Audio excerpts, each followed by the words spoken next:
Room. दोस्तों हम ये टॉपिक डिस्कस कर रहे थे इंडिया अवर मदरलैंड। स्वामी विवेकानंद जी का ये जो वर्क है ये हमने कुछ डिस्कस भी किया था। मैंने आपको स्वामी विवेकानंद जी के बारे में कुछ बातें बताई थी।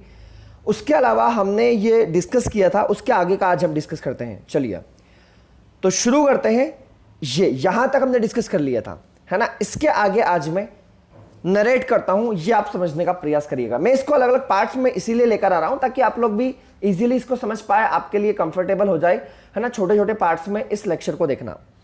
We Indians suffer from a great defect, यानी कि यहां पर विवेकानंद जी कहते हैं कि हम भारतीय जो लोग हैं हम एक ग्रेट डिफेक्ट यानी कि एक महान दोष से क्या है सफर कर रहे हैं, पीड़ित है हम। कौन सा महान दोष? वो कहते हैं कि we can not make a permanent organisation. हम लोग क्या करते हैं कि हम लोग स्थायी संगठन नहीं बना सकते। And the reason is that, और उसके पीछे कारण क्या है, क्यों नहीं बनाते हम लोग? We never like to share power with others, यानी कि हम लोग जो है किसी दूसरे व्यक्ति के साथ अपनी पावर्स को शेयर नहीं करना चाहते, हमें वो पसंद नहीं है। And never think of what will come after we are gone. और बेसिकली वो यहां पर ये भी कहते हैं कि हम लोग दूसरे के साथ अपनी पावर को साझा नहीं करना चाहते और कभी ये सोचते हैं कि हमारे जाने के बाद क्या होगा, ये कभी नहीं सोचते हैं हम। फिर वो आगे लिखते हैं an English friend of mine. अब देखिए उन्होंने अपने एक अंग्रेजी फ्रेंड का यहाँ पर रेफरेंस दिया है। इनका नाम आपको ध्यान रखना है, जनरल स्ट्रॉन्ग। वो कहते हैं कि मेरा एक इंग्लिश फ्रेंड है जिनका नाम है general Strong, was in India during the sepoy mutiny. मतलब वो जब सेपॉय म्यूटनी रिवॉल्ट चल रहा था इंडिया के अंदर, तब वो भारत के अंदर ही थे। सेपॉय म्यूटनी में आपको बता दूं कि जो 1857 का रिवॉल्ट हुआ था, इसे ही सेपॉय म्यूटनी कहते हैं, है ना, सिपाही विद्रोह उसे ही कहते हैं। तो वो कहते हैं कि जब वो इंडिया के अंदर थे जनरल स्ट्रॉन्ग, तब मतलब वो जो मेरे फ्रेंड है वो यहीं पर थे जब ये रिवॉल्ट हुआ था। वो लिखते हैं he used to tell many stories about it, यानी कि उन्होंने उसके बारे में कई कहानियां सुनाई थी। One day in the course of the conversation, यानी कि एक दिन बातचीत के दौरान, आई आस्क्ड हिम, मैंने उनसे पूछा, how it was that the sepoy who had enough of guns, ammunitions and provisions at their disposal and were also trained veterans came to suffer such a defeat. यानी कि वो कह रहे हैं कि जब वो भारत के अंदर थे तो बातचीत के दौरान मैंने इनसे पूछा कि जो यहाँ पर सिपाही थे, सिपाही थे, उनके पास तो हथियार, गोला बारूद, है ना, और मतलब सब कुछ पर्याप्त था। वो एक वेल ट्रेंड थे, मतलब प्रशिक्षित भी थे वो, लेकिन इस तरीके से वो हार क्यों गए? मतलब कि जो भारत के अंदर आपको पता होगा 1857 का जो रिवॉल्ट है ना, वो इतना सक्सेसफुल नहीं रहा था, है ना। उसमें जो हमारे जो लीडर्स थे ना, ये लोग हार गए थे, और क्योंकि बेसिकली छोटे छोटे पार्ट्स में डिवाइडेड थे, ये आपस में लड़ मर रहे थे। तो उन्होंने पूछा तो कि यार वो लोग हार क्यों गए? तब ही रिप्लाइड, तब वो रिप्लाई करते हैं that the leaders among them, कि उन लोगों के बीच में जो लीडर्स थे ना, इंस्टेड ऑफ एडवांसिंग फॉरवर्ड, यानी कि वो आगे बढ़ने की बजाय only kept shouting from a safe position in the rear, fight on brave lads and so forth, but unless the commanding officers goes ahead and faces death the rank and the file will never fight with a heart. कितनी गहरी बात उन्होंने कह दी यहाँ पर। वो कहती है कि वो युद्ध शायद हम इसलिए हार गए थे। वो कहते हैं कि उनमें से जो लीडर्स थे, जो उन्होंने क्या करा कि वो लोग तो खुद आगे नहीं गए, है ना, आगे वो लोग सामने नहीं गए, जो सेना है अपोजिशन में उसके सामने, बल्कि वो पीछे से ही बस ये चिल्ला रहे थे, युद्ध करो बहादुर लड़को, युद्ध करो। और इस तरीके से वो आगे कहते हैं कि भाई जब तक कोई भी एक जो लीडर है, जब तक वो आगे नहीं बढ़ेगा तब तक आम सैनिक क्यों लड़ेगा भैया? आम सैनिक बिल्कुल, मतलब क्योंकि लीडर को तो वो फॉलो करता है, तो आम सैनिक जब तक एक लीडर नहीं लड़ेगा तब तक आम सैनिक नहीं लड़ सकता। और इसीलिए शायद हम वो युद्ध हारे थे। और आगे वो कहते हैं कि captain must be sacrifice his head if you can say you can lay down your life for a cause, then only you can be a leader. कितनी गहरी बात उन्होंने कह दी कि भैया ध्यान रखना, जब तक एक जो लीडर है ना, जब तक वो आगे जाकर सामना नहीं करता ना, जब तक वो आगे जाकर मौत का सामना नहीं करता, तब तक आम सैनिक जो है ये अपने लाइफ को सेक्रीफाइस क्यों करेंगे? और वो व्यक्ति लीडर कहलाएगा भी नहीं, है ना। But we all want to be leaders without making the necessary sacrifice and the result is zero, nobody listen to us. वो कह रहे हैं कि इसीलिए ध्यान रखना, अपने एक जो कैप्टन है ना, उसको अपना सर निछावर करना पड़ता है। और हम आप कैप्टन तो बनना चाहते हैं, then only you can be a leader, but we all want to be leader without making the necessary sacrifice. लेकिन हम सेक्रीफाइस करना नहीं चाहते। सब लोग लीडर बनना चाहते हैं, लेकिन वो जो आवश्यक सेक्रीफाइस है उसके लिए नेसेसरी सेक्रीफाइस है। नेसेसरी सेक्रीफाइस क्या है भाई? जो लीडर है ना, उसको टीम में सबसे आगे चलना पड़ेगा। अगर मान लीजिए 1000 लोगों की सेना है, सेना लेकर कोई व्यक्ति युद्ध लड़ने निकला है, तो सबसे आगे जो नायक है ना, जो लीडर है ना, उस सेना को जो लीड कर रहा है, उसको सबसे आगे जाना पड़ेगा, तभी तो उसके कॉन्फिडेंस को देखकर बाकी सैनिक लड़ेंगे। तो ये हमारे अंदर एक कमजोरी है, उसको ये बता रहे हैं। And the result is zero, और इसका रिजल्ट जीरो निकलता है। नोबडी लिसन टू अस, है ना, कोई नहीं सुनता है। तो बेसिकली यहां पर विवेकानंद जी कह रहे हैं कि जो लीडर है ना उसको मजबूत होना पड़ेगा, लीडर को आगे आना पड़ेगा, तभी तो बाकी लोग आगे आएंगे। ये वो बेसिकली हमसे कहना चाहते हैं।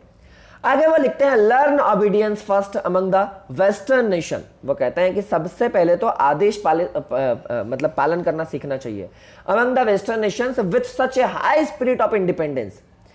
यानी कि भैया पश्चिमी राष्ट्रों से तो कुछ सीखना चाहिए तुम्हें, उनके अंदर कितनी ज्यादा अच्छी भावना होती है ना, हाई स्पिरिट ऑफ इंडिपेंडेंस। उनके अंदर इंडिपेंडेंट होने की इतनी ज्यादा भावना रहती है। The spirit of obedience is equally strong, और वो लोग एक दूसरे का मतलब पालन भी करते हैं, है ना। आदेश जो कोई देता है, मान लीजिए कोई लीडर है, वो अगर जो कैप्टन है वो अगर अपनी सेना को कुछ आदेश दे रहा है तो वो लोग उसको फॉलो भी करते हैं। We are all of us self important which never produces any work. वो क्या कहते हैं? वो कहते हैं कि हम सभी, पता है क्या है, हम सभी अहंकारी है ना, हम कोई भी काम करना ही नहीं चाहते। Great enterprise, boundless courage, tremendous energy and above all perfect obedience, these are the only traits that lead to individual and nation regeneration. कितनी अच्छी बात कही है। हम लोग तो आलसी है, हम लोग काम करना ही नहीं चाहते, अहंकारी है हम लोग। भाई अगर किसी व्यक्ति को महान होना है ना, ग्रेट एंटरप्राइजेस, यानी कि उनका कहने का मतलब यह है कि आपको बहुत ज्यादा साहस दिखाना पड़ेगा, बाउंडलेस करेज, ट्रेमेंडियस एनर्जी आपके अंदर होनी चाहिए, अत्यधिक ऊर्जा, और सबसे महत्वपूर्ण क्या है? Perfect obedience. यानी कि अगर आप अपने लीडर का कहना मानते हैं, जो व्यक्ति आपको मार्ग दिखा रहा है, अगर आप उसका कहना मानते हैं, उसके दिखाए हुए पथ पर चलते हैं, these are the only traits that lead to individual and national regeneration. तो यही भैया आपके ट्रेट्स है, यही विशेषता है जो व्यक्ति को, जो है कि मतलब कह सकते हैं कि जो राष्ट्र को पुनर्जीवित करने के लिए, नेशन को रीजनरेशन के लिए जो है कि ये काम आती है ना। These traits are all together lacking in us. लेकिन ये जो सारी विशेषता है ना, जो ध्यान रखना कौन कौन सी विशेषता उन्होंने बताई है, तो ये सारी विशेषताएं आपको पता होना चाहिए, है ना। सेल्फ क्या बताया? Great enterprises, boundless courage, tremendous energy, है ना, एंड परफेक्ट ओबीडियंस। तो ये सारी विशेषता उन्होंने बताई और कहा है कि ये हमारे अंदर कमी है इस चीज की, है ना, हम इससे जूझ रहे हैं, अभी भी पूरी तरीके से हमारे अंदर ये अनुपस्थित है। तो ये बेसिकली वो कहना चाह रहे हैं। आगे वो कहते हैं jealousy is the Ben of our national character. यानी कि वो जेलेसी को भी बताते हैं कि ये भी हमारा जो नेशनल कैरेक्टर है उसका एक ये क्या है, ये एक बेन है। बेन मतलब होता है बेसिकली अभिशाप होना। तो वो कहते हैं कि जो ईर्ष्या है, जो नफरत है, जो जेलेसी है, एक दूसरे के प्रति जो हम जलते हैं ना, ये क्या है? ये हमारे राष्ट्रीय चरित्र का एक अभिशाप है, एक बेन है। यानी कि ये कहीं ना कहीं हमें रोकती है आगे बढ़ने से। नेचुरल टू स्लेव्स, वो आगे कहते हैं कि जो गुलाम है ना उनके लिए तो ये स्वाभाविक है। Even the lord with all his power could do nothing on account of his jealousy. Think of me as one who has done all his duty and in now dead and gone. वो यहां पे कहते हैं कि जो ईर्ष्या है ना, इसके कारण क्या होता है कि कोई भी व्यक्ति मतलब कुछ कर ही नहीं सकता है। जैसे कि वहां पर एग्जांपल देते हैं, even the lord with all his power could do nothing on account of his jealousy, कि भगवान को भी एक बार एक घमंड आ गया था, मतलब ईर्ष्या आ गई थी, सॉरी जेलेसी वो कर रहे थे। तो भगवान भी भैया, अगर भगवान को भी जेलेसी आ जाए ना, तो वो उनमें इतनी अपार शक्ति होती है भगवान के अंदर, लेकिन फिर भी वो कुछ नहीं कर सकते। तो आप तो एक इंसान है। Think of me as one who has done all his duty and is now dead and gone. वो कहते हैं कि मुझे तुम्हें एक ऐसा व्यक्ति मानना चाहिए, मुझे आप लोग एक ऐसा व्यक्ति माने जो अपना संपूर्ण कर्तव्य क्या है, पूरा कर चुका है भैया, है ना, एंड डीड एंड गॉन, और जब मरकर वो चला गया है। यानी कि वो अपने आप की यहाँ पर प्रशंसा करते हुए कहते हैं, बेसिकली वो यहाँ पर दूसरे लोगों को प्रभावित करने के लिए ये कह रहे हैं कि यार तुम मुझे देखो ना भाई, मैंने तो राष्ट्र के लिए क्या कुछ नहीं किया, है ना, तो तुम मुझे एक ऐसा व्यक्तित्व के रूप में देखना चाहिए जिसने अपना पूरा कर्तव्य पूरा कर दिया और अब वो मरकर चला गया है। Think that the whole work is upon your shoulder, और अब जो इस नेशन की जिम्मेदारी है ना वो तुम्हारे कंधों पर है, क्योंकि मैंने तो अपना काम कर दिया, तो अब ये जो जिम्मेदारी है वो तुम्हारे कंधों पर है। Think that you young man of our Motherland, यानी कि वो जो यंगस्टर्स है ना, हमसे वो कह रहे हैं वो कि आप जो है कि मातृभूमि के लिए आपको ही सब कुछ करना है। And destined to do this, put yourself to the task. वो कहते हैं कि हमारी मातृभूमि के युवाओं, तुम्हें ये काम अब करना है, ये काम अब तुम्हारे लिए ये हमने निर्धारित कर दिया है, और अब तुम्हें जो है कि खुद को put yourself to the task, इस कार्य में तुम्हें खुद को लगाना चाहिए, जुड़ जाइए इस टास्क में, तुम्हें ये काम आप करना है। आगे वो लिखते हैं I am thoroughly convinced that no individual or nation can live by holding itself apart from the community of the others. वो ये कह रहे हैं कि मैं इस बात से पूरी तरीके से प्रभावित हूं कि कोई व्यक्ति या राष्ट्र जो है कि अपनी कम्युनिटी से बाहर रहकर नहीं रह सकता, नहीं जी सकता। फॉर एग्जाम्पल आपने देखा होगा कि जैसे कि फॉर एग्जाम्पल आप किसी गांव में रहते हैं, अब जब भी आप नए नए शहर जाते हो ना तो आपका मन नहीं लगता वहां पर, क्यों? क्योंकि वो आपकी कम्युनिटी नहीं है, भाई गांव आपकी एक कम्युनिटी है। तो हम जिस माहौल में रहते हैं, जिस कम्युनिटी में रहते हैं, उसकी ये बात कर रहे हैं कि कोई भी राष्ट्र, कोई भी व्यक्ति अपने लोगों से, अपनी कम्युनिटी से अलग रहकर जी ही नहीं सकता। Give and take is the law. अब देखिए यहां पर कुछ बातें वो कह रहे हैं, ये बातें आपको ध्यान रखनी है। गिव एंड टेक यानी कि लेना और देना जो है यही कानून है ना। आपको पता होगा कि हम लेन देन खूब करते हैं।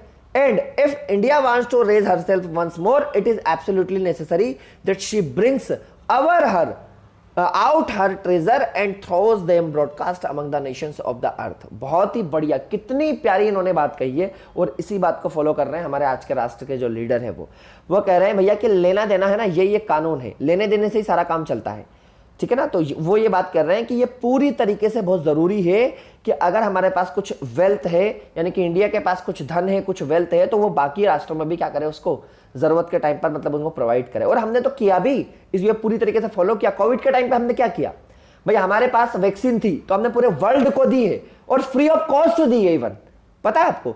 और साथ ही अगर मैं बात करूं तो गेहूं, हमारे यहाँ बहुत ज्यादा गेहूं पैदा होता है, तो जो आपका गरीब नेशन है ना अफगानिस्तान, उसको फ्री ऑफ कॉस्ट हमने गेहूं भी दिए खाने के लिए। तो ये इसी कॉस्मोपॉलिटेंट, हम कहते हैं ना कि विश्व बंधुत्व की भावना पर हम चलते हैं। पूरा संसार ही क्या है, एक विश्व है। तो बेसिकली वो यहां पर कह रहे हैं कि अगर आपके पास कुछ धन है तो उसे छुपा के नहीं रखना है, आपको उसे बांटना है ना, उसे आपको दिखाना है, ठीक है ना। ये बेसिकली वो कहना चाह रहे हैं यहां पर, उस धन को छुपा के नहीं रखना है, उसे सबको दिखाना है, उसे बांटना है, उसमें विश्वास करना है आपको, ठीक है। वो आगे कहते हैं expansion is life, contraction is death. अगर आप भाई, ये हमारे हिंदुइज्म में कहावत भी कही जाती है ना, कि भैया बांटने से ही बढ़ता है, विस्तार ही क्या है, जीवन है। और अगर आपने कॉन्ट्रैक्शन यानी कि छिपा लिया किसी को, संकुचन को इन्होंने मृत्यु कहा है। तो ये दोनों आपको लाइनें याद रखनी है, expansion is life and contraction is death. Love is life, love is life. अब ये तो बड़ा फेमस कोट है, आप सभी को पता है। And hatred is death. Love एक लाइफ है, प्यार ही जीवन है, और नफरत घृणा है ना। जो घृणा है, नफरत है, वो क्या है, डेथ है, मृत्यु है। We commenced to die the day we began to hate our other races, and nothing can prevent our death unless we come back to expansion which is a life. कितनी गहरी बात इन्होंने कह दी है कि अगर जिस दिन हमने दूसरी जातियों से घृणा करना शुरू कर दिया, दूसरे लोगों से हमने नफरत करना शुरू कर दिया, हम लोग या समझो कि मरे हुए के समान है ना। हम लोग बिल्कुल मरे हुए के समान है, उस दिन से हमारा मरना शुरू हो जाता है। और फिर क्या है, वो कहते हैं कि कैन प्रिवेंट अनलेस वी से, यानी कि जो एक्सपांशन है ना, एक्सपांशन, अगर जब हम किसी चीज का एक्सपांस करेंगे, यानी कि देखिए कुल मिला के इन लाइनों का मतलब क्या है, एक्सपांशन से मतलब क्या है, एक्सपांशन से मतलब है बांटना, देना, ठीक है ना। हाँ, देने से कभी कुछ कम नहीं होता है, चाहे वो प्यार हो, चाहे वो चीजें हो, है ना, देने से ही बढ़ता है। तो इसीलिए वो यहां पर कहते हैं कि जो है कि अगर आपने किसी को देना शुरू कर दिया तो फिर आप जो है कि क्या हो, इस मृत्यु को रोका जा सकता है। लेकिन जिस दिन से आपने छिपाना शुरू कर दिया ना, वो क्या है, वो तो तुम्हारा मृत्यु के समान है ना। और विच इज लाइफ, और जो ही जीवन है, क्या है जीवन, अगर आप किसी को कुछ दे रहे हो तो वही एक अच्छी लाइफ है। ये बेसिकली वो कह रहे हैं। उम्मीद कर रहा हूं आपको समझ में आ रहा होगा, मैं पूरी कोशिश कर रहा हूं इसको अच्छे से समझाने की। I consider that the great national sin is the neglect of the masses. बहुत बढ़िया, ये कह रहे हैं भैया कि मैं ये मानता हूं, मेरी दृष्टि में सबसे महान पाप पता है क्या है इस दुनिया में, वो है कि जो मासेस है, मासेस मतलब जो जनता है, उनकी उपेक्षा करना, उन्हें नेग्लेक्ट करना। And that is one of the causes of our downfall. और ये क्या है, ये हमारा पतन का एक कारण है। No amount of politics would be of any avail until the masses in India are once more well educated, well fed and well cared for. वो यहां पर कह रहे हैं कि कोई भी राजनीति जो है कि इसका लाभ नहीं उठा सकेगी जब तक कि भारत में जनसाधारण फिर से अच्छी शिक्षा पाएगा, है ना, अच्छा पोषण उसे मिलेगा, भाई खाने के लिए जो चीजें हैं, जो मतलब 3 जो चीजें हैं मूलभूत आवश्यकता है, अगर वो उसको मिलती है, अगर उसकी देखभाल जो है वो अच्छे से होती है, तो कोई भी व्यक्ति उसका फायदा नहीं उठा पाएगा। आजकल क्या हो रहा है, नेता जो है ये फायदा उठा रहे हैं हर व्यक्ति का, है ना, अपने पॉलिटिकल बेनिफिट्स के लिए। दे पे फॉर अवर एजुकेशन, है ना, वे हमारी शिक्षा के लिए भुगतान करता है। अब देखिए बेसिकली वो कहना क्या चाह रहे हैं कि जो लीडर है ना उसको कैसा होना चाहिए, जो लीडर है ना वो सिर्फ अपने खुद के बेनिफिट यहां पर नहीं देखना चाहिए, उसको जनता के लिए काम करना चाहिए। They for our education, they built our temples, but in return they get kicks. बहुत बढ़िया। देखिए इस पूरी लाइनों का मतलब क्या है, वो ये कह रहा है कि भैया मेरी तो दृष्टि में है ना सबसे बड़ा पाप है अगर आप किसी लोगों को नेग्लेक्ट करते हो, आपके जो यहाँ जो लोग हैं उनको आप नेग्लेक्ट करते हो ना, तो ये हमारे पतन के कारणों में से एक कारण बन सकता है। वो कहते हैं कि कोई भी राजनीति इसका लाभ नहीं उठा सकेगी जब तक कि भारत में जनसाधारण फिर से अच्छी शिक्षा, अच्छा पोषण और देखभाल में संपन्न नहीं हो जाती। वो कहते हैं कि हमारी शिक्षा के लिए वे भुगतान करते हैं, पे करते हैं, वे हमारे मंदिर बनाते हैं, लेकिन प्रतिफल में क्या होता है, उन्हें लातें मिलती है। किनको? जनता को। आगे वो कहते हैं they are practically our self, वे मामूली तौर पर हमारे गुलाम हैं। If we want to regenerate India we must work for them. अगर हम भारत को फिर से जीवित करना चाहते हैं तो हमें उनके लिए क्या करना पड़ेगा, काम करना पड़ेगा। We must work for them, हमें उनके लिए कार्य करना पड़ेगा। The more therefore the Hindus study the past, the more glorious will be their future, and whoever tries to bring the past to the door of everyone is a great benefactor of his nation। यानी कि वो कहते हैं कि जितना अधिक हिंदू अपने इतिहास का अध्ययन करेंगे, जितना हम अपनी हिस्ट्री को पढ़ेंगे, जितना हम अपने पास्ट को पढ़ेंगे, उतना ही क्या होगा, उतना ही अच्छा हमारा भविष्य होगा। Glorious will be the future, उतना ही महान हमारा भविष्य होगा। और जो व्यक्ति है ना, and whoever tries to bring the past of the door of everyone, जो व्यक्ति जो पास्ट बीत चुका है उसका मतलब लोहा ले रहा है, वो कहना चाह रहे हैं is a great benefactor of through his nation, वो अपने राष्ट्र के लिए बहुत कुछ कर रहा है। जो व्यक्ति पास्ट को पढ़ रहा है, जो व्यक्ति हिस्ट्री से सीख रहा है, यानी कि वो अपने महान राष्ट्र के लिए एक उपकार करता है ना। The degeneration of India came not because the laws and customs of the ancient were bad. मतलब जो भारत का जो ये अभी डी जनरेशन हो रहा है ना, ये इसलिए नहीं हो रहा है कि हमारे जो पास्ट के लॉज थे, जो कस्टम्स थे वो बुरे थे, बट लेकिन ये इसलिए हो रहा है because they were not allowed to be carried to their legitimate conclusion. बल्कि ये इसलिए हो रहा है क्योंकि वो अपने वास्तविक नतीजों तक पहुंचने की हमें परमिशन ही नहीं दे रहे थे। आगे वो लिखते हैं there are many things to be done, यानी कि देश में करने के लिए बहुत सारी चीजें हैं, कई काम है, बट क्या कह रहे हैं वो यहां पर, एक मिनट रुकना है वो यहां पर कह रहे हैं there are many things to be done but masses are wanting in his country. वो कह रहे हैं कि इस देश में करने के लिए कई काम है, लेकिन प्रॉब्लम ये है ना कि जो हमारे संसाधन है ना, जो साधन है ना, उनकी हमारे पास कमी है। वी हैव ब्रेन्स, हमारे पास दिमाग है, बट नो हैंड्स, लेकिन हमारे पास हाथ नहीं है। We have the doctrine of Vedanta, हमारे पास वेदांता की है ना एक डॉक्ट्रिन है, फिलोसॉफी है, but we have not the power to reduce into the practice, लेकिन उसे अमल में लाने के लिए हमारे पास कुछ शक्ति नहीं है, उसके क्रियान्वयन के लिए हमारे पास कोई पावर ही नहीं है। वो कहते हैं इन अवर बुक्स, हमारी किताबों में there is the doctrine of the universal equality. भाई किताबों में क्या लिखा हुआ है कि पूरा वर्ल्ड क्या है, एक है, यूनिवर्सल इक्वलिटी की हम बात कर रहे हैं, but in work we way make great distinction. लेकिन जब ये काम जब हम मतलब करते हैं तो ग्राउंड रियलिटी ये है कि हम बहुत ज्यादा मतलब भेद करते हैं लोगों से। It was in India that unselfish and disinterested work of the most exalted type of was preached. यानी कि वो अब भारत का जो महान हिस्ट्री रही है उसके बारे में वो कह रहे हैं कि भैया ध्यान रखना, भारत का वो महान जो पास्ट है ना वो अनसेल्फिश था, डिसइंटरेस्टेड वर्क, लोग अपने मतलब इंटरेस्ट के लिए काम नहीं करते थे वहां पर, but in practice we are awfully cruel, awfully heartless, unable to think of anything besides our own masses flesh bodies. Basically वो कह रहे हैं कि जो हमारा पास था ना वहां पर क्या था कि जो लोग है ना वो निस्वार्थ भावना से, निष्पक्ष तरीके से वो जो काम करते थे, लेकिन अब क्या है, हम तो बहुत ज्यादा भयंकर निर्दयी हो गए हैं, है ना, हम वैसे बचे ही नहीं है उनके जैसे। अब हम खुद के बारे में सोचने के अलावा कुछ भी दूसरे के बारे में सोचते ही नहीं है। अब हमें सिर्फ खुद के पेट की चिंता है, हम क्या खाएंगे, हमें जो गरीब बेचारा है ना उसके पेट की कोई चिंता ही नहीं है। तो ये बेसिकली वो कहना चाह रहे हैं। I too believe that India will awake again. हाँ, लेकिन वो ये कहता है कि मैं ये मानता हूं कि भारत जो है ना ये दोबारा जगेगा। वो लिखते हैं आगे कि if anyone could love with all his heart the people of the country, bereft of the grace of affluence of better fortune their discretion totally lost, downtrodden, ever starved, quarrelsome and envious। वो क्या कह रहे हैं? वो यहां पर ये कह रहे हैं कि मैं ये मानता हूं कि भारत जो है ना ये दोबारा जागेगा अगर कोई इस देश की जनता से दिल से प्यार कर सके, है ना। धन मतलब अगर कोई व्यक्ति जैसे कि किसी को अगर धन की कमी है तो अगर उसकी कमी को हम दूर कर दें, है ना। अयोग्य, भाग्यशाली, उसकी सतर्कता की पूरी तरीके से खो चुकी है। अभी जो भारत के लोग हैं ना वो पूरी तरीके से पीड़ित है, भूखे हैं, झगड़ालू हैं, ईर्ष्या से युक्त हैं। अगर ये सारी चीजें क्या हो, ये सारी चीजें खत्म हो जाएगी तो हम कह सकते हैं कि भारत फिर से जाग जाएगा, है ना। भारत फिर से जाग जाएगा, ये वो बेसिकली कहना चाह रहे हैं यहां पर। Then only will India awake when hundreds of large-hearted men and women giving up all desires of enjoying the luxuries of life। वो क्या करें, उन्हें लग्जरी पसंद नहीं है, या आपको गाड़ी घोड़ा बंगले एसी कूलर, है ना, ये जो भी है ना, ये क्या है, लग्जरी तो है ये।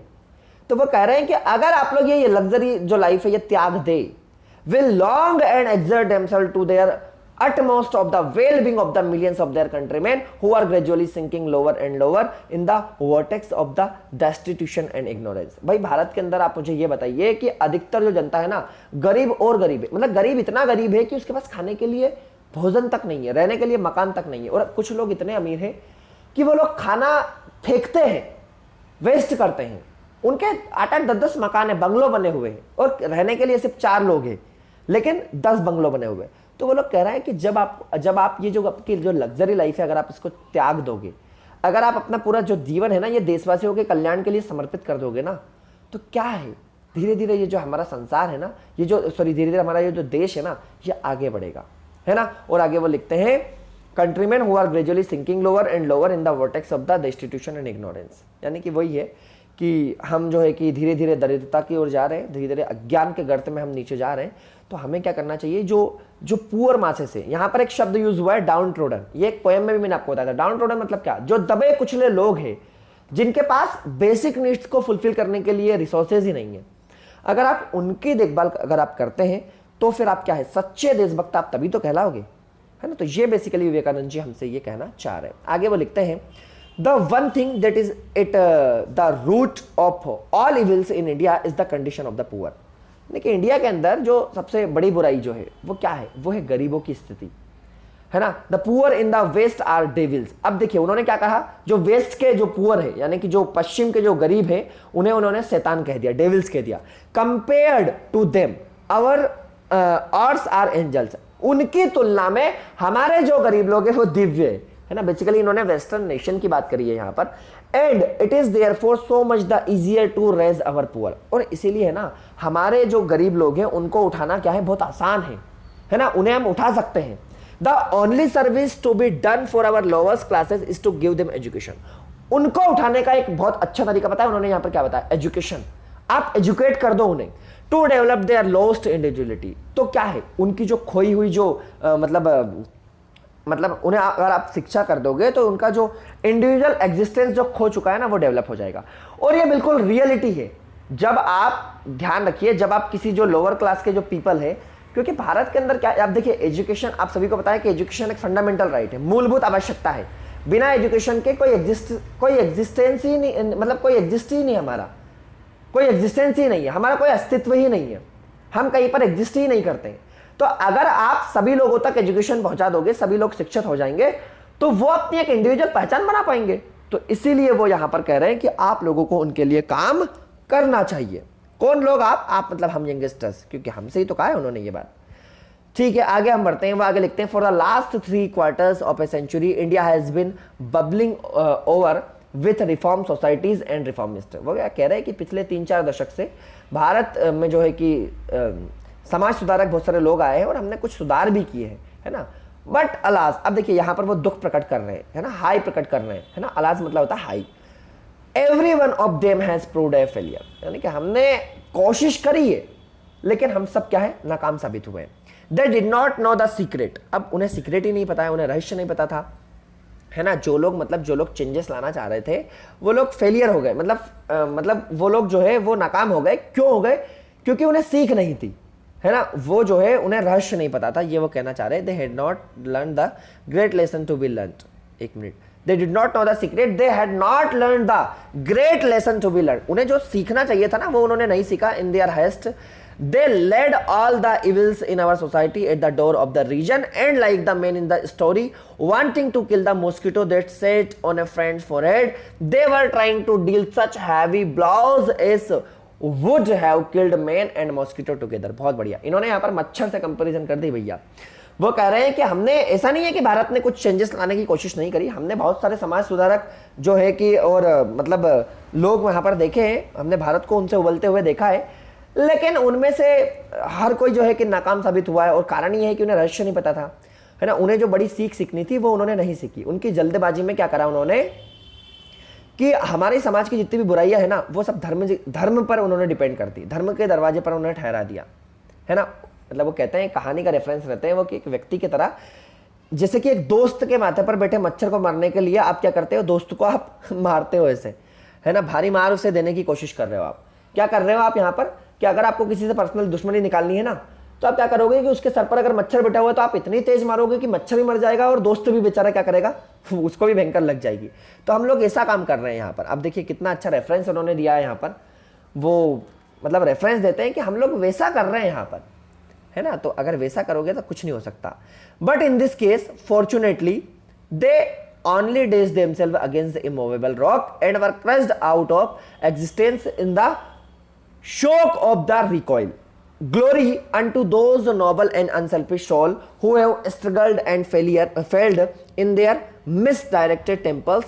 Those galvanic shocks and reformatory zeal were necessary to rouse and sleeping Leviathan, but they were entirely destructive and not constructive, and as such they were mortal and therefore dead. Let us bless them and profit by the experience. बहुत बढ़िया। देखिए अब वो यहाँ पर क्या कर रहे हैं, वो यहाँ पर कह रहे हैं कि मतलब मनुष्य और मच्छर दोनों मर जाते हैं, वहाँ तक तो ठीक है, लेकिन वो कह रहे हैं कि इस मामले में भाग्यशाली रूप से उन्हें केवल क्या करना है, अचल पहाड़ों से वो टकरा गए, है ना। अब देखिए यहाँ पर भी इन्होंने एक रेफरेंस लिया है। बेसिकली वो ये कह रहे हैं कि जो महान और निस्वार्थ आत्मा जो है ना उन्हें हमें देखना चाहिए, है ना। जो लोग पहले ही यज्ञ कर चुके हैं और विफल हो चुके हैं, उनके मतलब उन्होंने जो गलतियां करी है ना पुराने जो लोगों ने, उनका कोई समाधान नहीं हुआ है ना। तो वो ये कह रहे हैं कि आप लोगों को क्या करना है, आप लोगों को सोल्यूशन देना है उसका। भाई वो लोग इसका कोई सोल्यूशन ढूंढ नहीं पाए, अब आप लोग उनको फॉलो तो कर रहे हो लेकिन आप उनसे सीख नहीं रहे हो। भाई ऐसा जनरली माना जाता है ना कि इंसान को उसकी गलतियों से सीखना चाहिए, है ना। इंसान को मतलब जो गलती हम पहले कर चुके हैं उससे हमें सीखना चाहिए। अगर हम नहीं सीखेंगे तो फिर कोई मतलब ही नहीं है। तो वो यहाँ पर बेसिकली यही बताने की कोशिश कर रहे हैं कि जो व्यक्ति पहले समाज को सुधारने के लिए प्रयास कर चुके हैं उनकी गलतियों से हमने क्या करा है, सीखा ही नहीं है ना। हाँ, तो वो यहाँ जो है कि उनका जो विफल वो जब हो गए थे तो उससे हमने सीखा नहीं है। फिर वो आगे लिखते हैं कि जो उनके जो सुधारात्मक जो आंदोलन थे जो उन्होंने करने के लिए कहा था वे मतलब ज़रूरी थे, लेकिन प्रॉब्लम यह है ना कि वे पूरी तरीके से क्या है कि मतलब एक तरीके से कंक्लूजन तक नहीं पहुंच पाए, है ना। इसीलिए वो मृत्युमय थे। अब देखिए यहाँ पर वो बेसिकली जो पुराने जो लोग हैं जिन्होंने एफर्ट्स लगाए थे उन्हें वो कह रहे हैं कि उन्होंने बहुत सारे एफर्ट्स लगाए थे अच्छा करने के लिए, लेकिन प्रॉब्लम ये कुछ अच्छा नहीं कर पाए। तो हमें उनसे सीखना चाहिए, है ना। और ऐसा नहीं है कि हम उनको क्रिटिसाइज करें, हमें उन्हें आशीर्वाद देना चाहिए और उनका जो अनुभव है ना उससे हमें लाभ भी उठाना चाहिए। जो उन्होंने कराया हमारे लिए उससे हमें क्या करना चाहिए, लाभ उठाना चाहिए। ये बेसिकली यहाँ पर ये कहना चाह रहे हैं। आगे वो लिखते हैं बट मार्क यू, लेकिन आप लोगों को ध्यान देना चाहिए एक बात पर, if you give up that spirituality living it aside to go after the materializing civilization of the west, the result will be that in 3 generation you will be an extinct race। यानी कि वह कह रहे हैं कि अगर आप उस आध्यात्मिकता को छोड़ दे और पश्चिम जो देश है उनके सामाजिकीकरण के पीछे अगर आप तुम जाए तो परिणाम यह होगा कि 3 पीढ़ियों में आप क्या हो जाएंगे, एक विलुप्त हो जाएंगे, है ना। Because the backbone of the nation will be broken, हमारा जो राष्ट्र है ना इसकी कमर टूट जाएगी। The foundation upon which the national edifice has been built will be undermined and the result will be the annihilation all round। वो यहाँ पर कह रहे हैं कि राष्ट्र की जो आधारशिला है ना, जो भवन है ना, वो कमजोर हो जाएगा और फिर फाइनली होगा क्या, सब कुछ खत्म हो जाएगा, विनाश हो जाएगा, ये वो कहना चाह रहे हैं। आगे वो लिखते हैं let us all hard by my brethren, है ना, वो ये कह रहे हैं कि सभी को हमें मेहनत करना चाहिए। This is not time for sleep, ये समय सोने का नहीं है। On our work depends the coming of the India of the future.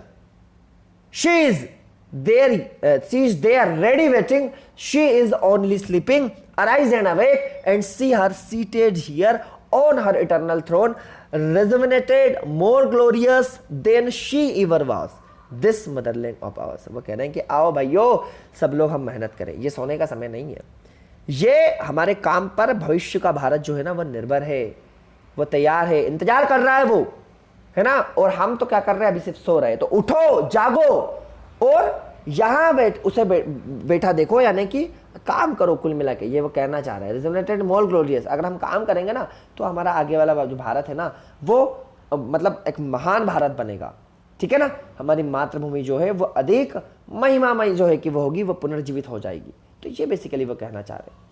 आगे वो लिखता है आगे वो लिखते हैं utter no words of the condemnation, close your lips and let your hearts open. वो कह रहे हैं कि तुम्हें किसी की बुराई नहीं करना है, अपने होठों को बंद कर लो अगर तुम किसी की बुराई कर रहे हो तो, है ना, एंड अपने हृदय को खोलो। वो लिखते हैं work out the salvation of this land and of the whole world, each of you thinking that the entire burden is on your shoulder. क्या कह रहे हैं वो यहां पर, वो कह रहे हैं कि भैया ध्यान रखो, इस पूरे विश्व को, इस हमारे देश को इस बंधन से तुम मुक्त करवाओ, क्योंकि सारी जो जिम्मेदारी है ना, ये सब तुम्हारे ही कंधों पर है ना। तुम्हें ये सोचना चाहिए कि तुम्हारी ये जो जिम्मेदारी है ना, इस नेशन को फ्री करवाने की, ये तुम्हारी जिम्मेदारी है। Carry the lights and the life of the Vedanta to every door. पूरे विश्व को जो वेदांत का जो प्रकाश है, वेदांत की जो फिलोसॉफी है, इससे रंग दो, सब दूर ये पहुंचा दो, हर कोने कोने में ये पहुंचनी चाहिए, every door, and rouse up the divinity that is hidden within every soul. और प्रत्येक व्यक्ति के दिल में, प्रत्येक व्यक्ति की स्पिरिट में, यानी कि आत्मा में जो हम कह सकते हैं कि एक जो पावर छिपी हुई है, देवत्व की power, divinity that is hidden with the every soul, उसको जगाओ। तो बेसिकली ये वेदांता फिलोसॉफी को एक्सप्लोर करने की बात कर रहे हैं, मतलब उसको यहाँ पर अधिक फैलाने की ये बात कर रहे हैं, ठीक है ना। आगे हम आते हैं, मेक योर नर्व्स स्ट्रॉन्ग, यानी कि अपने आप को मजबूत बनाएं, अपनी नसों को मजबूत बनाएं। What we want is the muscles of iron and nerves of steel, and we have wept long enough, no more weeping but stand on your feet and be man. वो कह रहे हैं कि ये जो आपके अंदर नशे है ना, इनको लोहे की नशे तुम बना लो, है ना। और उनकी हमें ज़रूरत भी है, लोहे की नशे को, मतलब मजबूत नशे आपको बनानी है, स्टील की नशे आपको बनानी है। हमने पर्याप्त समय रोते हुए बता दिया है, तो अब हमें और नहीं रोना है, नो मोर विपिंग। अब बल्कि हमें क्या करना है, अपने पैरों पर खड़े होना है। वो कहते हैं but stand on your feet and be the man, यानी कि और मर्द बनो, ये वो कहना चाह रहे हैं यहां पर बेसिकली। आगे वो लिखते हैं be study and above all, यानी कि वो बी स्टडी का मतलब होता है कि दृढ़ रहो, अपने मतलब मजबूत रहो। एंड सबसे आम बात वो क्या बताते हैं, be pure and sincere to the backbone, यानी कि देखिए आपको सिंसियर रहना पड़ेगा, आपको सच्चा रहना पड़ेगा, ठीक है ना। Have faith in your destiny, भाग्य में विश्वास करो। It depends upon you who have no money, because you are poor therefore you will work, because you have nothing therefore you will be sincere, because you are sincere you will be ready to renounce all, and that is what I am just now telling you। वो कह रहा है कि अपने भाग्य में विश्वास रखो, इस पर आप निर्भर करते हैं जिनके पास पैसा नहीं है, क्योंकि आप गरीब है इसलिए आप काम करेंगे, ठीक है ना, क्योंकि आपके पास कुछ नहीं है इसलिए आप सच्चे होंगे, और क्योंकि आप सच्चे हैं इसीलिए आप क्या होंगे, त्याग करने के लिए तत्पर होंगे, है ना। That is what I am just now telling you, और ये वही बात है जो मैं आपसे अभी कह रहा हूं। फील माई चिल्ड्रन, मतलब फील मतलब कि महसूस करो मेरे बच्चे, फील फॉर द पुअर, गरीब लोगों की भावनाओं को समझो। एम्पैथी सिंपैथी, है ना, एम्पैथी और सिंपैथी हमें रखना चाहिए गरीबों के प्रति, तो वो उनकी बात कर रहे हैं। द इग्नोरेंट, जो लोग मतलब अज्ञानी है, जो लोग गरीब है। द डाउन ट्रोडन, दबे कुचले जो लोग हैं। Feel till the heart stop and the brain reels and you think you will go mad, यानी कि क्या है, वो कह रहे हैं कि अपने हृदय से, अपने हार्ट से उनके लिए तुम्हें सोचना चाहिए, कुछ अच्छा करना चाहिए। then pour the soul out at the feet of the Lord, and then will come power and help. Indomitable energy. Struggle was my motto for the last 10 years. Struggle still say I. क्या कह रहे हैं वो यहां पर? वो यहां पर कह रहे हैं कि जो गरीब लोग हैं, है ना, उनके लिए तुम्हें महसूस करना चाहिए। जो अज्ञानी लोग हैं, जो पीड़ित लोग हैं, उनके लिए महसूस करो। ऐसा महसूस करें जब तक हृदय थम ना जाए, मस्तिष्क जब तक आपका घूमने ना लग जाए, जब तक आप उनके बारे में सोचते सोचते पागल ना हो जाए, तब तक आपको उनके बारे में सोचना है। फिर क्या है? फिर भगवान के चरणों में चले जाओ, आत्मा को भगवान को सौंप दो, तभी आपके मन में जो है कि एक पावर आएगी, है ना। आप भगवान की सहायता लेकर उन लोगों की मदद कर पाएंगे, आपके मन में अड़चन नहीं आएगी, है ना। वो आगे कहते हैं स्ट्रगल, संघर्ष ही मेरा मूल मंत्र है पिछले 10 सालों से, और मैं अभी भी यही कहता हूं, स्ट्रगल यानी कि संघर्ष करो, ये अभी भी यही कहते हैं, ठीक है ना। आगे वो लिखते हैं When it was all dark, यानी कि जब सब कुछ अंधेरा था, जब कुछ भी दिखाई नहीं दे रहा था, I used to say, तब मैंने कहा था स्ट्रगल, संघर्ष करो। When light is breaking in, यानी कि जब प्रकाश जो है वो ब्रेक हो रहा था, I still say, तब भी मैंने कहा स्ट्रगल, संघर्ष करो। Be not afraid, डरना नहीं है ना, डरना नहीं है। माई चिल्ड्रन, मेरे बच्चों, तुम्हें डरना नहीं है, बल्कि क्या करना है? संघर्ष करना है, ये वो कहना चाह रहा है। Have fired and spread all over, आग रखो अपने दिल में और सब जगह उस आग को फैला दो। वर्क काम करो। Be the servant while leading, यानी कि नेतृत्व करते हुए दास बनो। बी अनसेल्फिश तुम्हें होना चाहिए। And never listen to the one friend in private accusing another. और क्या कह रहे हैं वो? यानी कि जो लोग एक दूसरे पर सिर्फ एक्यूज लगाते हैं ना, आरोप लगाते हैं ना, आरोप प्रत्यारोप करते हैं ना, उस पर ध्यान नहीं देना तुम्हें, उसको नहीं सुनना है। हैव इन्फिनाइट पेशेंस, तुम्हारे अंदर पेशेंस होना चाहिए। और कितना पेशेंस? अनंत पेशेंस, बहुत ज्यादा पेशेंस तुम्हारे अंदर होना चाहिए। And success is your. अब देखिए कितनी गहरी बातों को उन्होंने कितने अच्छे शब्दों में यहां पर एक्सप्लेन किया है ना। वो बेसिकली ये कहना चाह रहा है कि अगर व्यक्ति के अंदर पेशेंस है ना, तो कुछ भी काम वो कर सकता है, जीत तुम्हारी होगी। क्या कह रहे हैं वो? Take care, beware of everything that is untrue, stick of truth and we shall succeed, may be slowly but surely. कितनी गहरी बात। मैं ये आपसे भी कहना चाहता हूं कि हमें खुद पर विश्वास होना चाहिए। अगर आपको खुद पर विश्वास है, अगर आपको ये विश्वास है कि मैं कर सकता हूं, तो बिल्कुल आप कर सकते हो। माना कि धीरे धीरे आप मतलब काम होगा, लेकिन पक्का एक दिन काम जरूर होगा, है ना। निश्चित ही हम जरूर सफल होंगे, धीरे धीरे ही सही, लेकिन एक ना एक दिन तो परिणाम मिलता है। अभी मैं आपको बता दूं कि 1-2 दिन से मैं थोड़ा सा इरेगुलर था, है ना, यानी कि मैं रेगुलर हो नहीं पाया था। उसका कारण ये था, मेरा एक फ्रेंड है, वो अभी डीसी बना है, डिप्टी कलेक्टर। तो मनीष धनगर उसका नाम है, 4th रैंक आई है उसकी एमपीपीएससी में। बेसिकली हुआ ये था कि हम लोग साथ में प्रिपरेशन कर रहे थे, और मैं इधर नेट जब मेरा निकला, फिर मैं इधर दूसरी फील्ड में चला गया और वो उधर किया। हम लोग लगातार लगे हुए थे।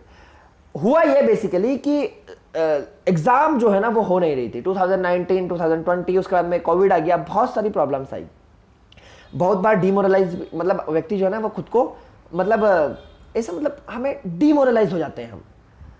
तो काफी ज्यादा डिमोटिवेटेड भी हुआ, है ना। उसका मोटिवेशन कम हो गया कि यार अब मैं क्या करूं। मैं 2019 से मैं तैयारी कर रहा हूं, एग्जाम हो ही नहीं रहे, कोविड के कारण प्रॉब्लम। लेकिन आप यकीन नहीं मानोगे, 5 साल तक लगातार उसने मेहनत करी, 5 साल तक, और 5 साल का परिणाम पता है क्या हुआ? अभी डिप्टी कलेक्टर बनाया वो, 4th रैंक उसकी आई है। तो ये मैं एग्जाम्पल क्यों दे रहा हूं आप लोगों को? मतलब मैं आपको ये बताना चाह रहा हूं कि अगर आप कंसिस्टेंट है, अगर आप मेहनत कर रहे हैं, तो हो सकता है कि समय लग जाए, लेकिन आपको सफलता तो निश्चित ही मिलेगी, है ना। मतलब आपको ये तय है, और ये बिल्कुल तय। और ये सिर्फ पढ़ाई से रिलेटेड बात नहीं कर रहा हूं, कोई भी काम हो आपकी जिंदगी में, अगर आप कंसिस्टेंट है, अगर आप काम को डेली कर रहे हैं, तो आपको सफलता निश्चित। जो व्यक्ति मेहनत करता है ना, भगवान भी उसका साथ देता है। ध्यान रखना, किस्मत कुछ नहीं होता है, किस्मत भी तभी काम करती है जब आपकी मेहनत पूरी हो गई। अगर आपने अपनी मेहनत 100% पूरी कर ली, तो फिर किस्मत को झुकना पड़ेगा आपके सामने, है ना। तो यही बात कौन कर रहे हैं? यहां पर विवेकानंद जी कर रहे हैं, तो हमें उनसे सीखना चाहिए, ठीक है। Work is if on each of you dependent the whole work, 50 centuries are looking on you, the future of India depends on you, work on. Work यहां पर कह रहे हैं कि 50,000 वर्ष तुम्हारी ओर देख रहे हैं, यानी कि आने वाला जो फ्यूचर है ना, आने वाले जो 50,000 साल है ना, वो तुम ही पर निर्भर है। भारत का भविष्य तुम पर निर्भर करता है। इसीलिए मेरे जवानों, नौजवानों, काम करो, है ना, वर्क ऑन, काम करो, है ना। तो अरे जब हम उसके गांव पर गए, जब अभी हम, जैसे मैंने बताया ना कि मैं उसको ड्रॉप करने गया हुआ था उसके घर पर इंदौर से, तो जब हम उसके गांव पर गए ना, तो पूरा गांव आ गया सड़क पर, है ना। आसपास के 8-10 गांव में चर्चा हो गई, मतलब ढोल नगाड़ा और पता नहीं क्या क्या। तो ये सब कुछ जब व्यक्ति को मिलता है ना, तो लोगों को ये लगता है यार किस्मत अच्छी है, उसका सिलेक्शन हो गया। अरे उसकी मेहनत तो देखो, 5 सालों से अगर व्यक्ति मेहनत कर रहा है, कोई भी व्यक्ति हो, बड़े बड़े एग्जाम्पल हम देखते हैं। एक गरीब किसान का बेटा अगर कलेक्टर बन सकता है, तो कोई भी कुछ भी बन सकता है। आपके पास तो इतने अच्छे रिसोर्सेज है, आप घर पर बैठकर मोबाइल से रीड कर रहे हो, क्या चाहिए और आपको, मुझे ये बताओ आप। मतलब इससे अच्छा, इससे बेस्ट और क्या हो सकता है। हमेशा व्यक्ति को कठिनाई में अवसर ढूंढना चाहिए। मैं बार बार ये लाइन कहता हूं, जो कि बहुत अच्छी लाइन है, मेरे पिताजी से मैंने सीखी है। कभी भी हमें अवसर में कठिनाई नहीं ढूंढना है। अरे सर, मतलब सर कैसे होगा सर सिलेक्शन, समझ में ही नहीं आ रहा। अरे यार, तुम्हारे पास इतना अच्छा अवसर है, तो अवसर को तुम अपॉर्चुनिटी में बदलो ना। हाँ, तुम्हें इतना अच्छा अवसर मिला हुआ है, इतनी अच्छी अपॉर्चुनिटी मिली हुई है, तो उसे सक्सेस में बदल दो, मेहनत करो, है ना। तो खुद से भी व्यक्ति को मेहनत करना है, पूरा किसी के ऊपर कभी भी डिपेंडेंट नहीं होना चाहिए। चलिए आगे हम बढ़ते हैं। काफी लेंदी है ऐसा, लेकिन बहुत अच्छी सीख ये देता है हमें, है ना। शुरू करते हैं, चलिए। My faith is in the younger generation, यानी कि स्वामी विवेकानंद जी कह रहे हैं कि मेरा जो विश्वास है ना, वो यंगर जनरेशन में है, युवा पीढ़ी में है। द मॉडर्न जनरेशन, जो आधुनिक पीढ़ी है, मॉडर्न जनरेशन है, उसमें मेरा विश्वास है।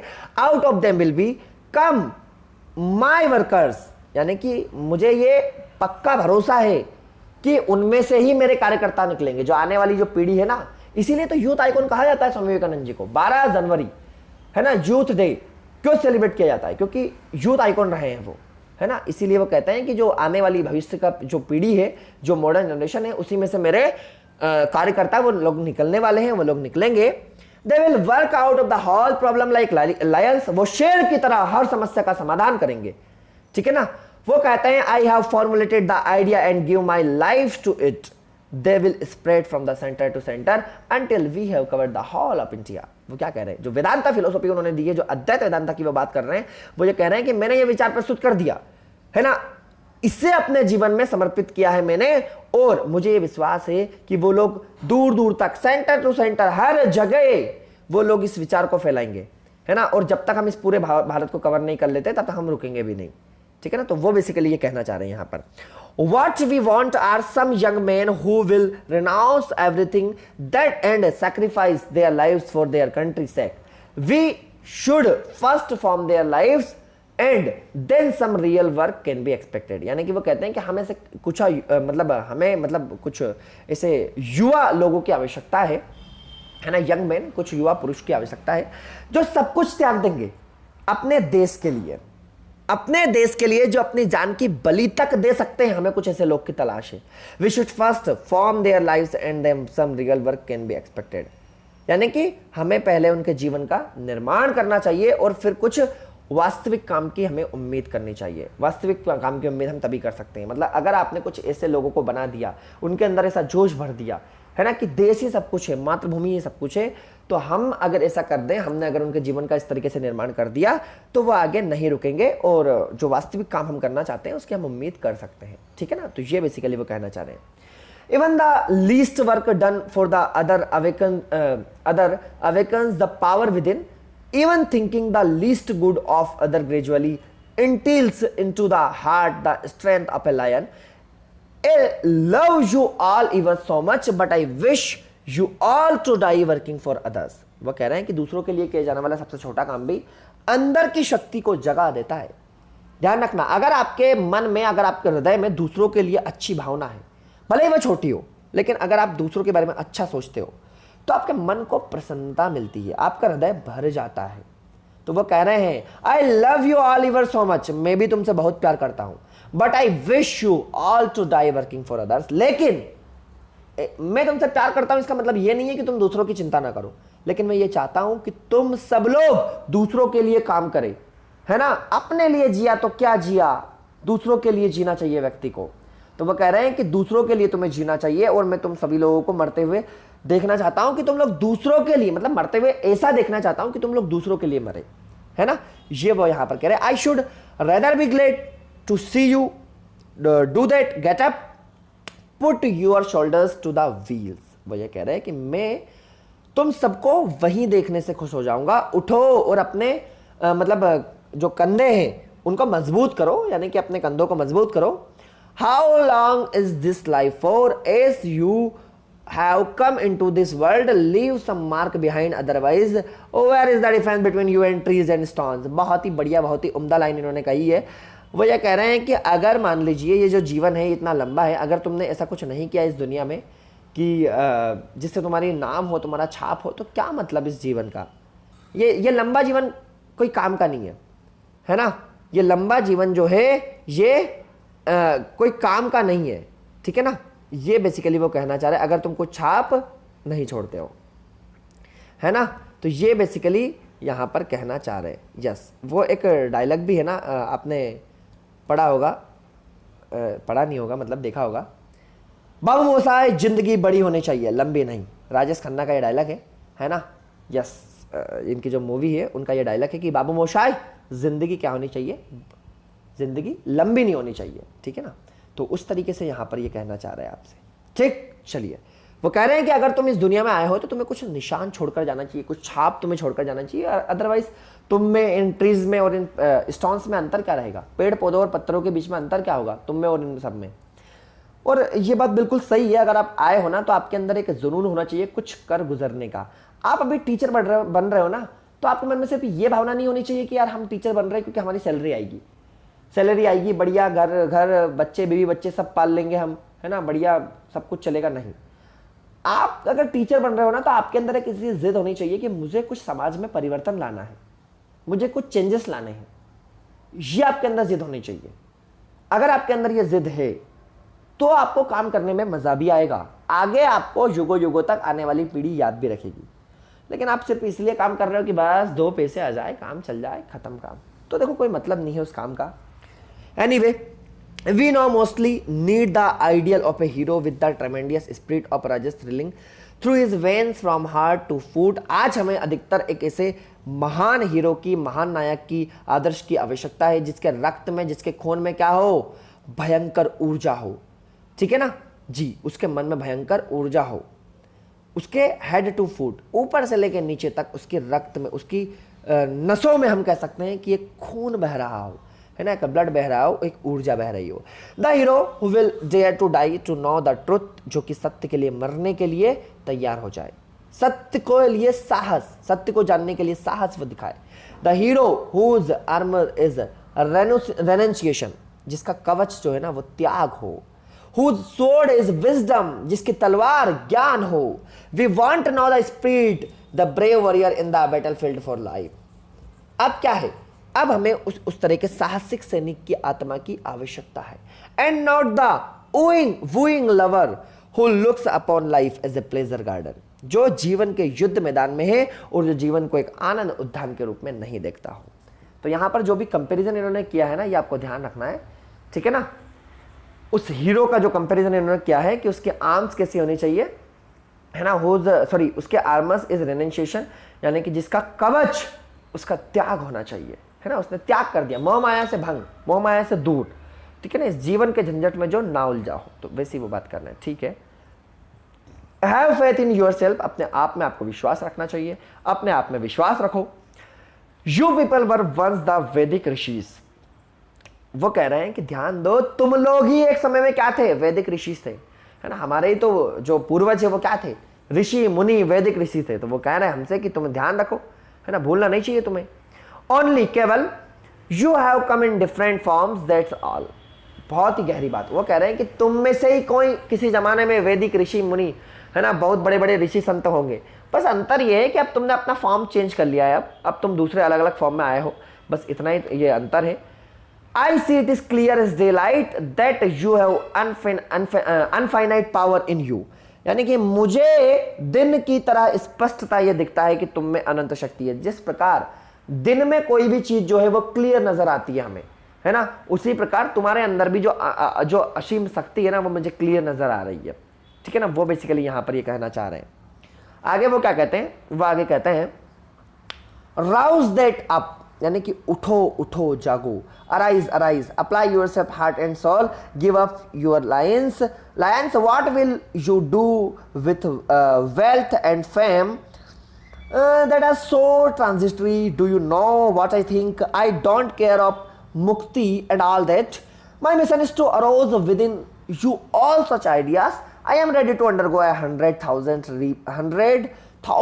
rebirth to train up a single man. अब देखिए हाइपरबोलिक फिगर ऑफ स्पीच का भरपूर प्रयोग किया है उन्होंने यहाँ पर। वो कह रहा है, देखिए ये वो कह रहे हैं, जो डायलॉग है ना उनका, वो यहीं से तो आया था, उठो जागो और लक्ष्य प्राप्ति की ओर आगे बढ़ो, है ना। उठो जागो और तब तक मत रुको जब तक कि तुम्हें अपना लक्ष्य मिल नहीं जाता है। तो वो कह रहे हैं कि उठो, अपना हृदय से काम करो, अपनी कमर को बांध लो, है ना। और ये जो धन तुम कमा रहे हो, ये जो प्रसिद्धि तुम कमा रहे हो, ये क्या है? ये कोई काम की नहीं है, ये कुछ पल भर के लिए होती है, क्षणिक होती है ये, है ना। क्या तुम जानते हो कि मैं क्या सोचता हूँ? वो आगे लिखते हैं कि मैं क्या सोचता हूँ। Do you know what I am thinking? I don't care of the मुक्ति एंड ऑल दैट। मतलब मुझे ये मुक्ति उक्ति जो है ना, इससे कोई फर्क नहीं पड़ता है ना। मेरा कार्य क्या है? माई mission is arouse with in you all such ideas. मेरा सिर्फ ये मिशन है कि मैं तुम्हारे अंदर उन आइडियाज को जगा सकूं, उन विचारों को तुम जगा सकूं। वो कह रहे हैं I am ready to undergo 100,000 rebirth. वो कह रहे हैं कि मैं भैया इन आइडियाज को जगाने के लिए 100,000 जन्मों को लेने के लिए तैयार हूं, ताकि मैं rebirth that stable single man, ताकि मैं किसी एक व्यक्ति को भी प्रशिक्षित अगर कर पाया ना, तो मेरे ये जीवन का मूल मंत्र जो है, मेरा जीवन जो मैंने जन्म लिया है ना एक मानव के रूप में, ये सार्थक हो जाएगा। वो कहते हैं कि मैं 1000 जन्मों को सहन करने के लिए तैयार हूं, ताकि मैं एक व्यक्ति को प्रशिक्षित कर सकूं, उसे मैं सिखा सकूं। ये बेसिकली वो कहना चाह रहे हैं। माय बॉय, मेरे लड़के, मेरे बच्चे, व्हेन डेथ इज अनएविटेबल, जब मौत अनिवार्य है, is it not better to die like heroes than as stocks and stalls. तो क्या हीरोज की तरह मरना अच्छा नहीं होता है क्या? बजाय इन पत्थरों की तरह तुम मरोगे। भाई जब ये तो तय है ना कि मौत तो होना है व्यक्ति की, तो क्यों ना कुछ पाकर, कुछ बनकर तुम मरो, ताकि लोग तुम्हें आगे याद करें। And what is the use of living a day or two more in this transitory world? It is better to wear out than to rust out, specially for the sake of doing the least good to others. वो यहां पर कह रहे हैं कि इस अनित्य दुनिया में 1-2 दिन और जीने का क्या फायदा है? दूसरों के लिए अगर आपने कुछ भी थोड़ा भी अच्छा नहीं किया, तो इस जीवन का कोई मतलब ही नहीं है। कर्कश रूप से बिताना, मतलब अगर आप किसी जीवन को दूसरों की भलाई में नहीं लगाते, अगर आपके जीवन को, तो ये जीवन कोई काम का ही नहीं है। Specially for the sake of doing least good for the other. जो लोग दूसरों के लिए कुछ नहीं करते हैं ना, उनका जीवन बेकार है, कोई काम का नहीं है। With no strength in the body, शरीर में कोई ताकत ना होने पर, नो एंथुसियाज्म एट हार्ट, तुम्हारे हृदय के अंदर कोई भी उत्साह उमंग ना होने पर, and no originality in the brain, और तुम्हारे मस्तिष्क में कोई मतलब ओरिजिनलिटी का मतलब यह है कि कोई मूल्य ना होने पर, what will they do? What will they do? क्या करोगे तुम इस जीवन का? This slump of the deed matters by stumbling them. I want to bring life into them. To this I have dedicated my life. वो कहते हैं, क्या कहते हैं? वो कहते हैं कि जीवन कोई काम का नहीं है अगर तुम्हारे अंदर ये उत्तेजना नहीं है, उत्साह नहीं है, कोई ताकत नहीं है, तुम्हारे जीवन के कोई मूल्य नहीं है ना। तो वो कहते हैं कि मैं तुम्हारे जीवन में वो सब कुछ लाना चाहता हूं, इसीलिए मैंने अपना जीवन क्या करा है? तुम्हारे लिए समर्पित कर दिया। I have dedicated my life, मैंने मेरा जीवन तुम्हारे लोगों के लिए समर्पित कर दिया है। I will Ross them through the infallible power of the वैदिक मंत्रास। वो कह रहा है कि मैं अपने जो वैदिक, वो जो कह रहे हैं कि मेरे जो अपने वैदिक मंत्र है ना, उनसे मैं तुम्हारे अंदर की जो वो पावर है ना, उसे जागृत करना चाहता हूं। I am born to proclaim to them the fearless message. मैं उन्हें बिना डर के, बिना भय के ये संदेश देना चाहता हूं। ये संदेश देने के लिए मैंने जन्म लिया है। Arise awake, be you my helpers in this work. उठो और जागो। अराइज अवेक, उठो जागो, है ना। और इसका प्रचार करने के लिए मैंने ये जन्म लिया है, इसीलिए तुम्हें मेरी मदद करनी चाहिए, तुम्हें मेरा सहायक बनना चाहिए। Numbers do not count, nor does wealth or poverty. A handful of men can through the world of its things, provide they are united in thoughts, work and deeds. Never forget this conversation. वो ये कह रहे हैं कि numbers महत्व नहीं करते हैं, ना ही संपत्ति, ना ही गरीबी। एक हाथ के लोग दुनिया को अपने हाथों से अलग, अपने नजरिए से अलग देखते हैं। ध्यान रखना, जिन लोगों के पास में एक हाथ है ना, वो भी अपनी दुनिया चलाते हैं, है ना। हाँ, तो एक हाथ के लोग दुनिया को अपने आंकड़े से हटा सकते हैं यदि वे विचार, वचन और अपने मन में जो उन्होंने संघर्ष लिया है, अपने कर्म में अगर वो संगठित है, तो वो कुछ भी कर सकते हैं। The more opposition there is the better. क्या कह रहे हैं वो यहां पर? जितना ज्यादा व्यक्ति का विरोध होता है ना, वो उतना ही अच्छा है। आपने देखा होगा बहुत सारे लोगों को हम क्रिटिसाइज करते हैं। ध्यान रखना, जब व्यक्ति का क्रिटिसिज्म स्टार्ट हो गया, इसका मतलब यह है कि वो कुछ नई राह पर चल पड़ा है कुछ करने के लिए। जब आपने किसी व्यक्ति की बुराई शुरू कर दी ना, यार वो तो वैसा है, वो तो अच्छा नहीं कर रहा है, इसका मतलब यह है कि वो जीवन में आगे बढ़ रहा है। अगर आपका विरोध नहीं हो रहा ना, इसका मतलब कि आप एक मरे हुए व्यक्ति के समान हो, कोई मतलब नहीं है आपके जीने का। विरोध जरूरी है, ध्यान रखना, और ये बिल्कुल मूल मंत्र है जीवन का। अगर आपका विरोध होगा, जितना ज्यादा विरोध होगा उतना ही अच्छा है आपके लिए, उतना ही तुम आगे बढ़ोगे, उतने ज्यादा सक्सेसफुल होंगे। ध्यान दो, जितने भी बड़े बड़े लीडर्स है ना, चाहे वो स्वामी विवेकानंद हो गए, महात्मा गांधी हो गए, या फिर कोई भी बड़ा व्यक्ति जो महान कार्य करता है, उसको क्रिटिसिज्म झेलना पड़ता है। उसको लोग क्रिटिसाइज करते हैं, उसकी लोग निंदा करते हैं, उसकी प्रशंसा कम करते हैं। तो ये तो जीवन का मूल मंत्र है ना। The never NEWER, the never end better thing is the more opposition it will meet with the outside it is opposition which foretells success। वो क्या कह रहे हैं? वो ये कह रहे हैं कि जिस व्यक्ति को मतलब निंदा नहीं मिलती है ना, तो कोई मतलब ही नहीं है। एक नया और बेहतर चीज जो होती है उसे प्रारंभ में अधिक विरोध का सामना करना ही पड़ता है। ये बिल्कुल रियलिटी है। अगर आप, जैसे कि फॉर एग्जांपल, जैसे कि मैं बताऊं आपको, अगर कुछ नया आप लाना चाहते हो ना, तो अगर आप कुछ भी नया करोगे ना, तो आपको विरोध झेलना पड़ेगा सोसाइटी का। फॉर एग्जांपल, मान लीजिए आपने एक डिसीजन लिया कि मुझे सरकारी नौकरी नहीं करना है। यस, मैं सरकारी नौकरी करने वालों की बात नहीं कर रहा हूं, अभी तो आप सब लोगों ने ये डिसीजन लिया है कि आपको करना है। पर जैसे कि मान लीजिए कोई व्यक्ति ये डिसीजन लेता है कि मुझे यार सरकारी नौकरी नहीं करना है, मुझे देश के लिए कुछ और करना है, तो मैं चाहता हूं कि मैं खुद से कुछ नया स्टार्ट करूं, मैं एक स्टार्टअप करूं, ताकि मैं 10 लोगों को वहां पे रोजगार दे पाऊं। ध्यान रखना, जब आप 10 लोगों को रोजगार देने की बात करोगे ना समाज के अंदर, तो आपको समाज के जो कटाक्ष है उनको झेलना पड़ेगा। समाज आपकी निंदा करेगा, अरे ये बड़े चले थे, हैं नौकरी नहीं करेंगे, ये समाज में बदलाव लाएंगे, बिजनेस करेंगे, धंधा करेंगे। तो जब कोई व्यक्ति नया कुछ भी करता है ना, तो उसको ये झेलना पड़ता है, ये रियल है ना। तो इसीलिए वो कह रहे हैं कि जब तुम इस नए आइडिया को प्रोपाउंड करोगे वर्ल्ड के अंदर, तो तुम्हें हो सकता है कि कुछ विरोध का सामना करना पड़े।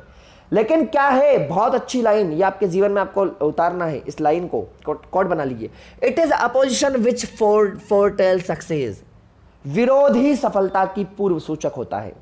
जिस दिन आपका विरोध करना शुरू कर दिया लोगों ने, इसका मतलब यह है कि आप अब सफल होने वाला। बट एप्रिसिएशन और no appreciation, I am born to organise these young man. Nay, hundreds more in every city are ready to join me, and I want to send them rolling like irresistible waves over India, bringing comfort, morality, religion, education to the meanest and the most downtrodden, and this I will do or die। है ना। वो क्या कहते हैं कि प्रशंसा हो या ना हो, मुझे इससे फर्क नहीं पड़ता है।